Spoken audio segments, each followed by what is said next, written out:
This weekend was absolutely perfect for the Auburn Tigers.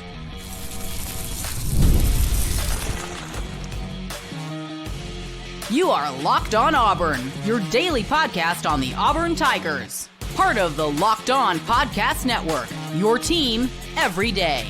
Yes, welcome on into Locked On Auburn, your daily Auburn Tigers podcast. I'm your host, Zach Blackerby. Thank you so much for making Locked On Auburn your first listen every single day. Lindsey, Crosby of The Barn, Auburn.com, and a million other places hanging out with us as we recap and discuss an incredible weekend. Man, so much can change in 5 days. Goodness gracious. As well as a roster, or I guess a coaching move. Is it important or is it interesting? We'll get to that. And also kind of an interesting take on Auburn's schedule in 2026. Lindsey, we needed this so bad.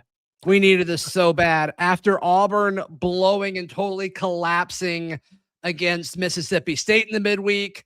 Also, Auburn getting absolutely blasted by Cincinnati in the midweek. Auburn basketball makes a tremendous statement, dramatic fashion. LOL at Kentucky. Kentucky fans are melting down before our eyes. And of course, Auburn baseball beats two ranked teams. They go perfect 3-0 in Arlington. We needed this. We needed this so bad. Kentucky, this is what it's like when you have to face one of the blue bloods of college basketball. That's what they're saying. This is what you have to just learn to understand. You don't have a chance when you face one of the blue bloods, in this case, Auburn Tigers. One day Kentucky will get to that point where you guys just understand a legacy of success. Sure. Auburn basketball was in a bad place. I'll get to baseball in a minute because trust me, I can talk about that all day. Auburn basketball was in a bad place. Like, this was always going to be a transition year. Like, always was. You brought in so many new faces. You had guys who needed to grow. Right. You're dealing with injuries. Even if Bruce were still here, if this was Bruce coaching this team, it was going to be a transition year. But this transition year, combined with the change to Stephen Pearl, I feel like made a lot of people immediately assume that the program was collapsing and going to be in the depths for years and years. And I think this game on Saturday, this win over what has traditionally been a decent team in Kentucky, I'm not going to give them too much credit here, kind of shows people that no, this is just growing pains for a coaching staff, for a very new and young basketball roster, and that they still have the pieces to beat anybody on any given court, and better days are ahead. I think that's kind of the big takeaway for me from that win on Saturday. Yeah, and I mean, we've seen them go to Florida and win. We saw them beat Kentucky. We've now seen, we saw them beat Arkansas earlier in the year. Like, this is a team that can compete for sure. It was just a brutal stretch. Yeah. And look, at this point, I don't really care about the seed anymore that you're probably going to get in the NCAA tournament. I think they could get up to a 7, maybe in a perfect world they're a 6. I think we're dreaming, and I think we're dreaming a little bit there. They're probably going to be an 8 or a 9. They also could be a 10, depending on how these final few games go. But what happened on Saturday gives you a shot, which is great. And it comes at a time, and it's against a perfect opponent for you to turn things around on, just because the meltdown that's happening on the other side of this. I think Auburn fans really feed off of that and can all kind of bond at Kentucky people just totally losing their mind. Mark Pope losing his mind. I mean, it was beautiful. It was beautiful in every single angle that you want to look at it. But I hope this does settle us down a little bit, not just as a basketball fan base, but just as a fan base of the Auburn Tigers and as Auburn Athletics as a whole, because last week was a brutal week when you lump in, the disappointment of, Auburn baseball losing to Cincinnati, because like Auburn baseball is kind of busting into the scene saying like, well, we're going to be the team that's competitive this year. And I still think they will be. And I think this weekend proved that.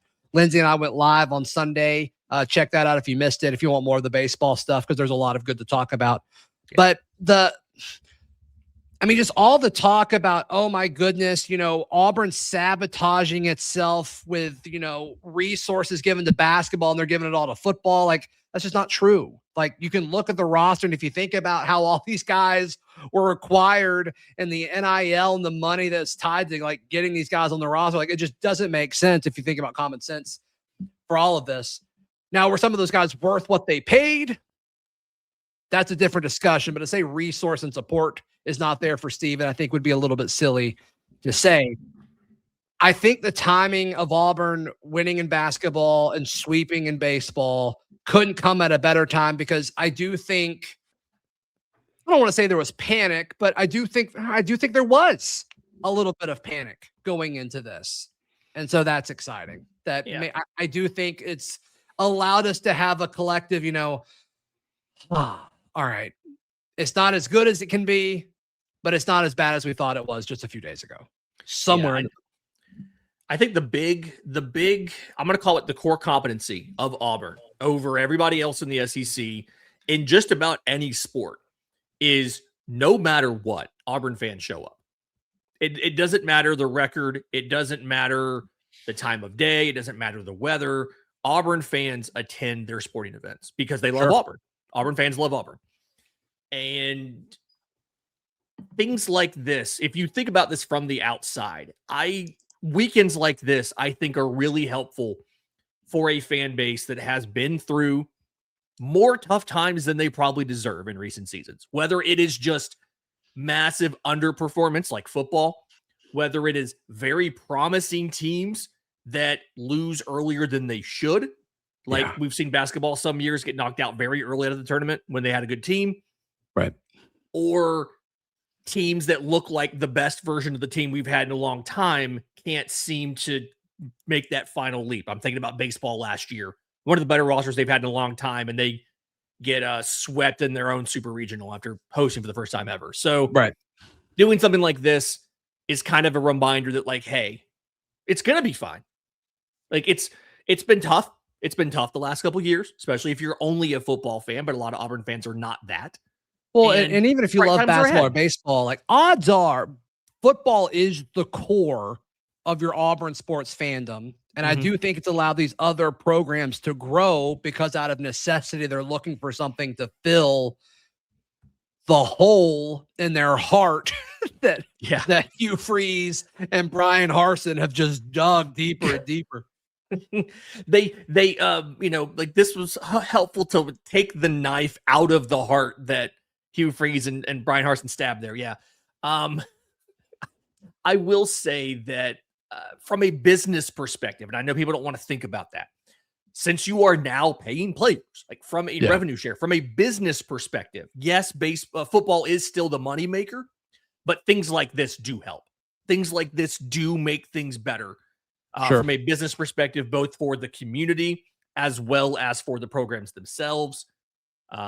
So like winning is always a good thing, but I think like this is something where, because football's not been doing it, it's a little more important. It feels like sometimes that these other ancillary sports are profitable and are doing well. So, So if you're watching this Daily Auburn show in February, you love Auburn, you care about Auburn, or you're hate watching, maybe you're a Kentucky fan.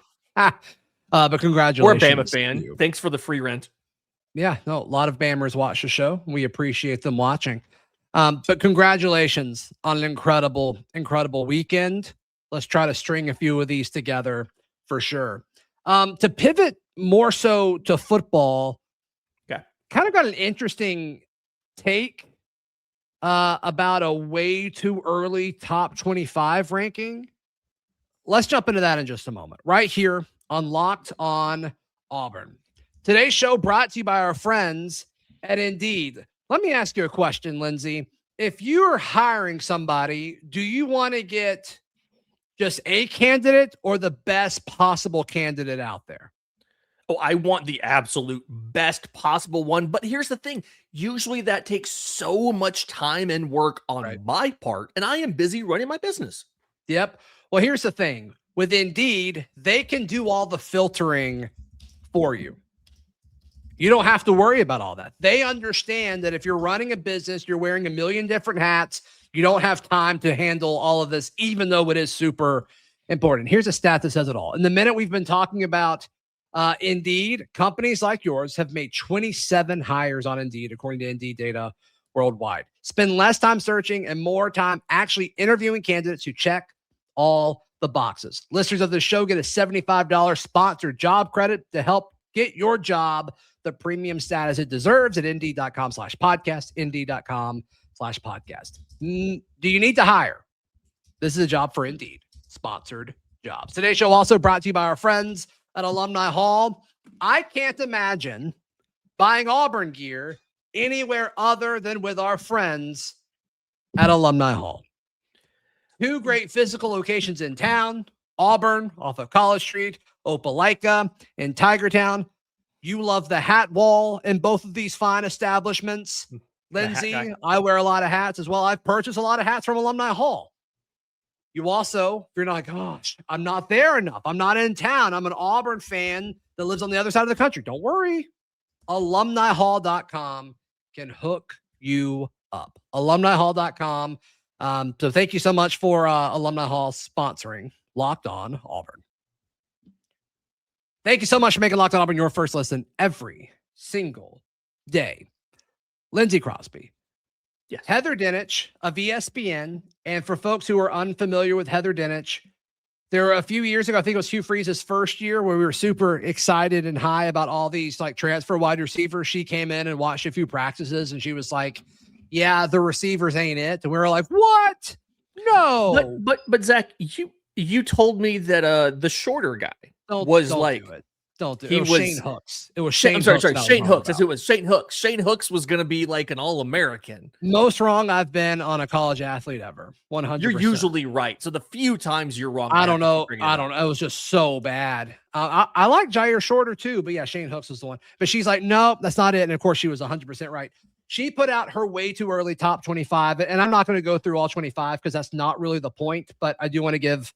I think Heather Dinich is good at what she does. Looking through these top 25, there are four teams that Auburn plays this year. Georgia at 5, Ole Miss at 9, LSU at 13, and Alabama at 17. And there's been a lot of talk both within Auburn and outside Auburn. And we've seen some of the graphics be posted on social media of different outlets ranking strength of schedule, whether it's opinion or metrics. Auburn's always up there, right? Mm-hmm. As one of the tougher schedules. And I'm just wondering, like, if you look at it through this ranking, which is just someone's opinion, but I do think Heather Dinich's opinion matters. She knows ball. It's 4 games against ranked teams. And 3 of them are against teams that I think most people are going to pick the other team, and they're on the road. Alabama, Georgia, Ole Miss on the road. LSU's a fascinating team for several reasons. LSU's game with Auburn is also fascinating. It's at Jordan-Hare. But when you think about, and I've done a few shows on this, when you think about the toss-up games on Auburn's schedule, you can put LSU on there. But you think about, okay, well, they open against Baylor. I don't think it's a toss-up game. I think Auburn should win that one. But you think about Florida. Florida's not seen as a top 25 elite team. Some people are acting like it because they love their coach or whatever. But whatever. Vanderbilt, not some elite team, some surefire top 25 team because Diego Pavia is gone. Yep. Arkansas. Like, so all of these games that Auburn needs to win to go 8-4, 9-3 are not being respected as these like elite teams. I don't know if I said Tennessee, going on the road to Tennessee with Joey Aguilar. His eligibility seems unlikely at this point. I mean, who knows how many times they have to sue the NCAA for it to go through. I'm not counting anything out now in today's age of college athletics. Yeah. But I just wonder if our schedule is as tough as we acted like it was a few months ago. I think something that helps is all of those games that Auburn should win, you just discussed, right? Florida, Vanderbilt, all of those, Arkansas, all of those games outside of Tennessee are either home games or neutral site for the Baylor game in Atlanta, which again, business reasons makes a lot of sense. Let's be okay with that. Or we go to Mississippi State, right? You didn't mention them, but yes, we could Mississippi State. You didn't mention that Yeah. one when you said that. I just went with it. Sorry. No, you're good. But yeah, like a lot of those are at home. And the toss-up games, to your point, or I guess the games where you're not going to be favored, they're the road ones. You weren't going to be favored either way, right? You weren't going to be favored at Alabama no matter what you did. Same thing at Georgia. You weren't going to be favored anyway. It doesn't matter if they're home or away. Or at Ole Miss with Trinidad coming back. Yeah, you get the games. Oh, shout out Deuce Knight for transferring just to sit another year. You get the games that you need to win, that you should win, are mostly at home, and I think that helps. This feels kind of like almost like the easiest version of the schedule that you can expect for Auburn, given the fact that you have to play Georgia and Alabama every single season, right? Because of the timing of when you're getting all of these teams. You miss Texas. You miss Texas A&M.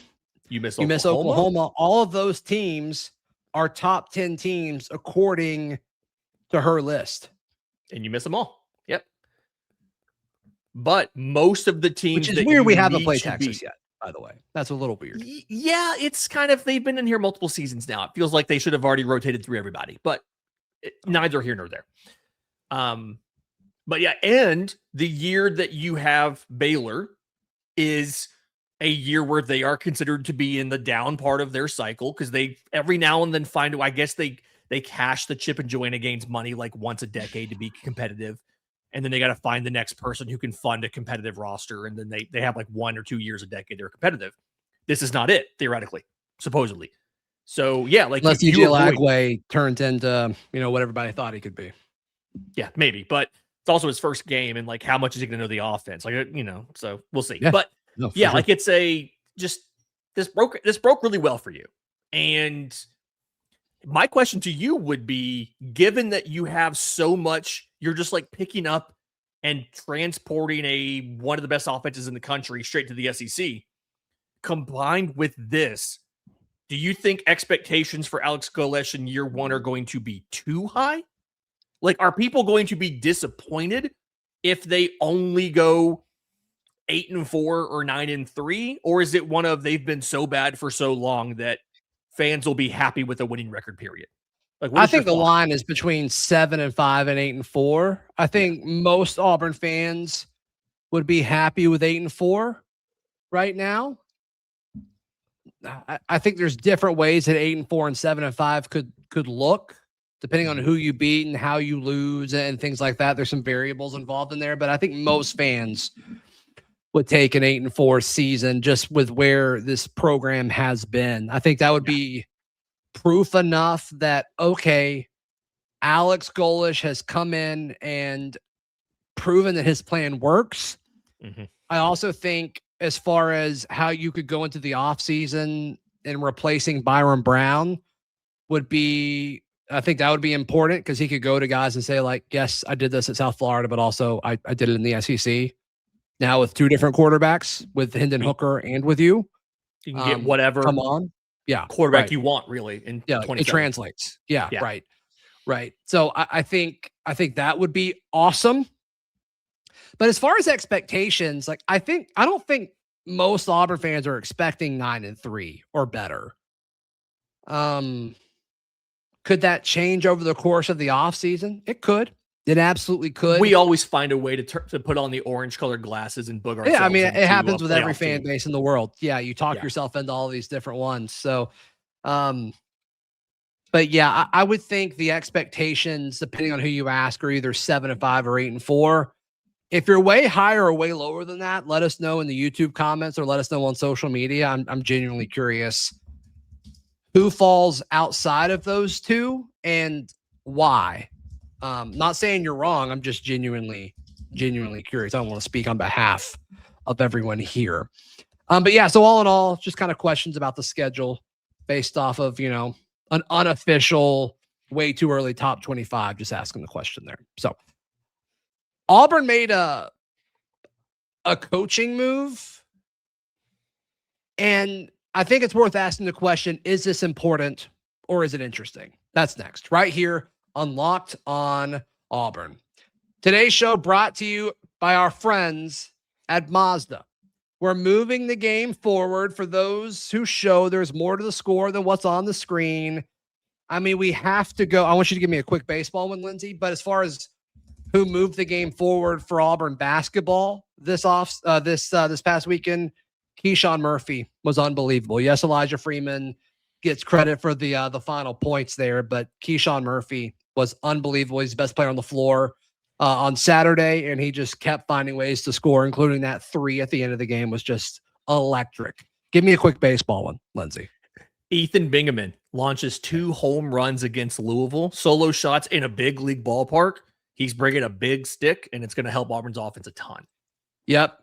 Mazda puts the same passion in every model. Highlights make the real. What it takes to get there is what makes it count. There's more to a Mazda because there's more to you. Today's show also brought to you by our friends at FanDuel. FanDuel is America's #1 sportsbook. Have you ever wanted to experience the NBA Finals live and in person? Well, FanDuel is giving you a chance to turn that dream into a reality with their NBA sweepstakes. All you have to do is use your profit boost on any NBA future, and you'll automatically be entered for a shot to win an NBA Finals trip for 2. You get flights paid for, tickets paid for. The whole experience would be super, super fun. Yes, Lindsey Crosby. Since when we recorded the baseball show yesterday and now this show today, Auburn baseball has improved from 8th to 7th best odds to win the College World Series. How about that? I love that. You sweep in Arlington, and all of a sudden you go from 8 to 7. Yeah, FanDuel's all over it. I mean, that game ended like 30 minutes ago as we record this. Visit FanDuel.com to get started. Use your profit boost on NBA futures and get entered for a chance to win a trip to the NBA Finals. Thank you so much for making Locked On Auburn your first listen every single day. Wrapping up today's show. So it was announced Friday. Auburn has hired a former SEC offensive line coach, specifically from the other school in the state, from Alabama. Mm-hmm. Former Alabama offensive line coach, Chris Kapilovic, I believe is how his name is. Look at you nailing that pronunciation. Kapilovic. Kind of interesting. So, I mean, he'll be under Tyler Hudanik, which is, Auburn's his first year at Auburn as offensive line coach. He'll be an analyst for him. Did they have a deal on consonants or something for the back of the jerseys? They need a lot of syllables for sure. Jeez, on the man. offensive line. Goodness gracious. So I think there's a few angles to this, and I'm trying to ask myself the question. I'm not trying. I am asking myself the question. Is this important or is it interesting? Analysts have more sway and ability to coach now than they ever have in this game.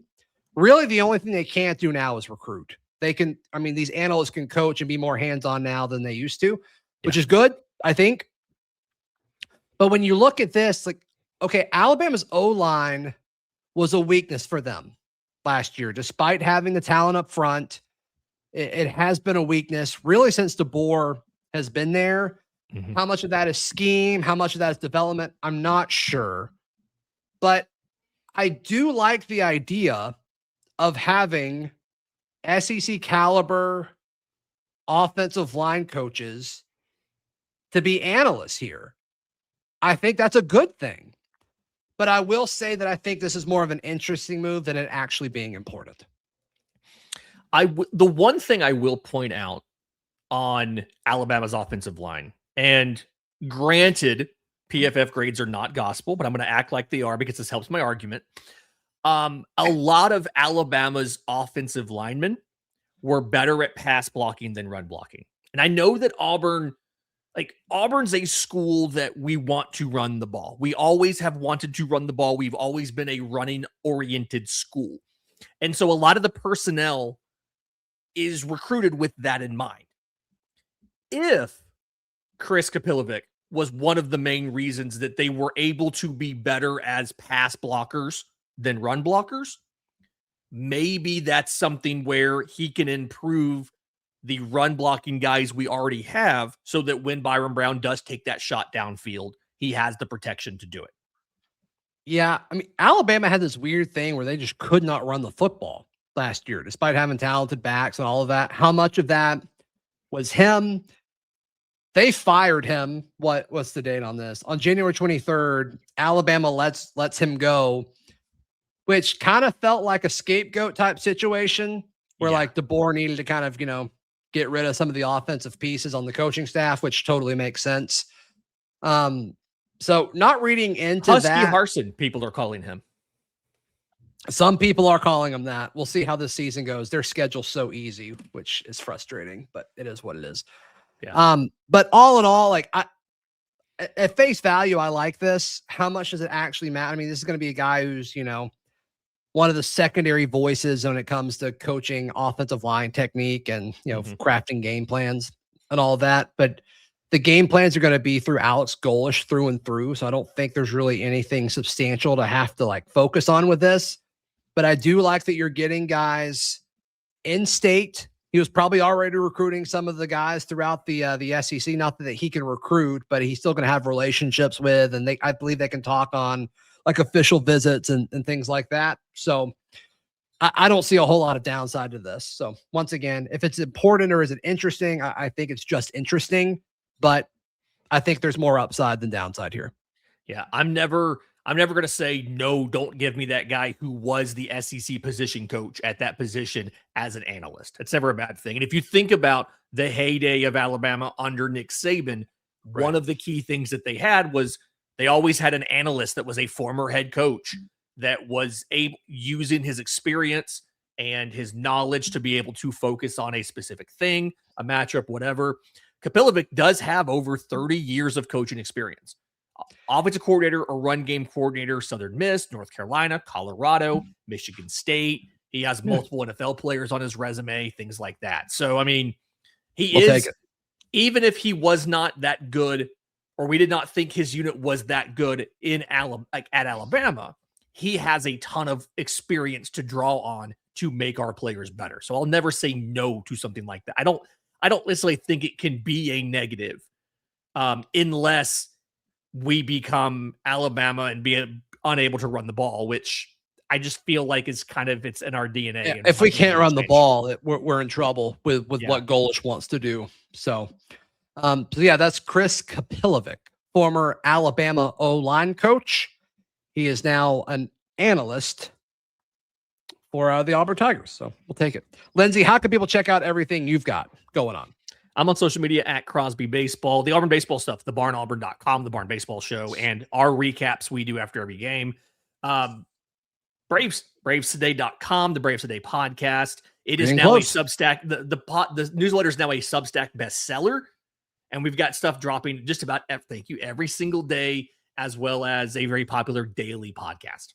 Yep. Go check it out. And if you're looking for Auburn stuff that maybe you missed over the weekend, Daryl and I reacted to Auburn's big win over Kentucky. You can get the raw reaction in real time. Daryl joined us from Neville Arena, so that was super, super fun.